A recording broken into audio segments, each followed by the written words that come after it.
No student sets out to fail. However, there are many things that affect their commitment to education, such as a poor foundation in the lower classes.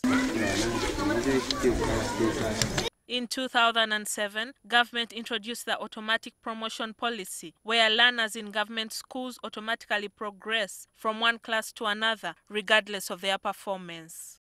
The system has so greatly affected performance of the students that in a May 2017 report, the Parliamentary Committee on Education called for the scrapping of automatic promotion. The students are not supposed to repeat, however weak they are. And the students know this. And because they know this, that whether I pass so highly or poor, I will go to the next class, they don't put in a lot of effort. Of course, this has affected the attitude of the students towards their studies. There is no seriousness.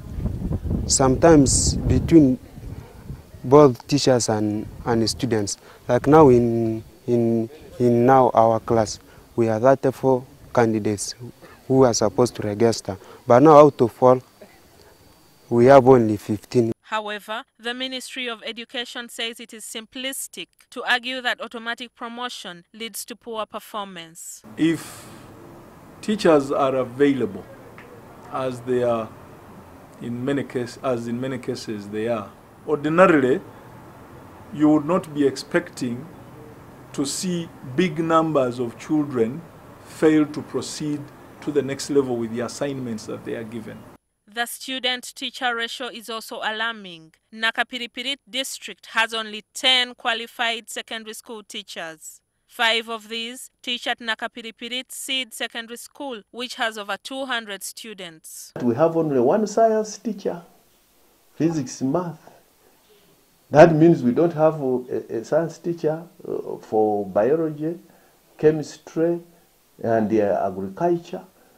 We don't have a teacher for English. Instead, we are using a qualified teacher of fine art to teach English. To bridge the gap, Bosco Lubega hires secondary school leavers at 150,000 shillings a month to teach his students. We are using senior 6 leavers to teach physics and chemistry. Last year, agriculture, we were using a senior 4 leaver to teach agriculture from senior 1 up to senior 4. Lubega, a geography teacher, sometimes pitches in to teach biology, although he opts out of the practical lessons. Last week, he hired a teacher from Kampala for a 2-week day and night marathon biology class. When the teacher leaves, senior 4 leavers such as Robert Eriama will take over. What qualifications do you have as a teacher? Qualifications as a teacher, of course now, I, as someone who completed senior 4 business school, at least achieved the best grades here, and also went to senior 6, and I did it very well. That makes me at least do for them something. And a secretary in the Ministry of Education and Sports, Agre Chibenge, says schools are at liberty to locally hire qualified teachers. The national teachers' colleges, in the case of secondary, are churning out grade 5 teachers every other year. So there would be no excuse whatsoever on the part of a school to go in for a senior 4 leaver, to go in for a senior 6 leaver to teach at secondary school level. The situation is no different in Bukwo district, especially in the primary schools. The buildings of Tuyobe Primary School, a UPE school, were constructed with funding from the World Bank.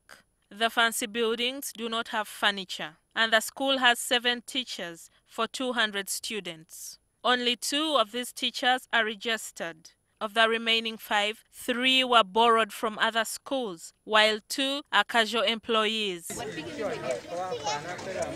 Shitumi Seed Secondary School in Bududa district has only 7 teachers for 300 students.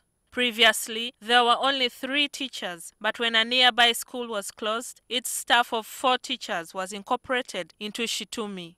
We only have one science teacher who is almost retiring. So with the physics, agriculture, biology, sometimes we hire from other schools like Bududa.